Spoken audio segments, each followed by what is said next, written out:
Hey guys, it's Kevin. Today we do keep going on fixing scanners. And the error for today is 100017. And here's Abby. Again, we work in the lab, so there'll be probably some noises in the background. Hey guys, it's Abby here. So I'm going to be teaching you how to fix a 100017 error, which was a scanner error as you saw in the beginning. When I opened up the scanner, you could see that the lamp was off track. So we're going to go ahead and fix that. Take the 3 screws off of this side cover, and then you'll see there's these 2 tabs on the bottom. My side cover got stuck a little bit, and I'll show you why. There's a little helpful tip. This one had a little white plug on the back here that if you needed to plug a cable in or anything, but if yours has that, make sure you remove that little white plug before, right here. That's my little helpful tip. Otherwise, your side piece will get stuck on there and it's hard to remove. So once that's off, go ahead and unplug the white cable with the yellow cap.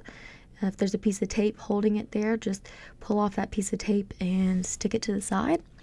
Once you have your 2 FFC cables and that white cable disconnected, go ahead and twist out this blue hinge.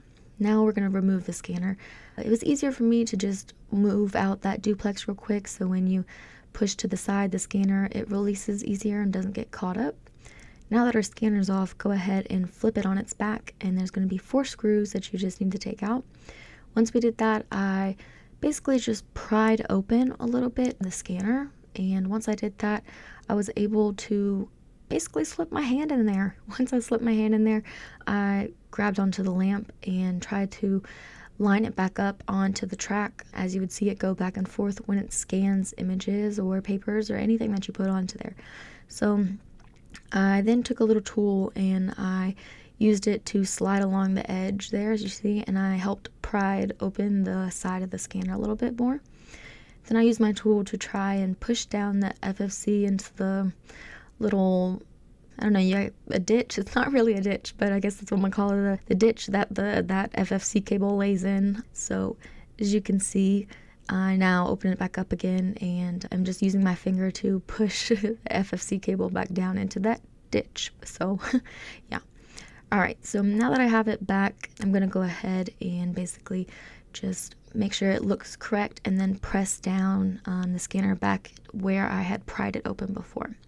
So go ahead, flip it over, and take the 4 screws that you had and screw them back into place.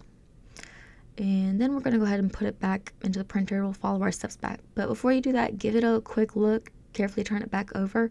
Make sure that your lamp is still in place, that it hasn't fallen back off track, because there's no use in putting it back together just for your lamp to have fallen back out of place. So basically, we're going to do what we did backwards and put our scanner back on to the hinges and put that blue hinge back into place. Put our cables back in our FFC cable. Plug that yellow cap back in with the white cable with the yellow cap, and put our side cover back on with our screws. And then I'm going to go ahead and plug this up and turn it on. And you can see you're going to look for a little green light with your lamp to come on. And we see that green light, so that's good, and we'll watch it and see if it goes back and forth. I was really happy this was the first time I fixed one of these, and so now you guys know how to fix it too. So this is really good. I let it run for a little bit just to see if any kind of scanner error would pop up, and I didn't get one. So happy printing, everyone. We fixed it. Okay, I hope you enjoyed this video. Visit us at www.bchtechnologies.com or locally at Greensboro, North Carolina. Cheers.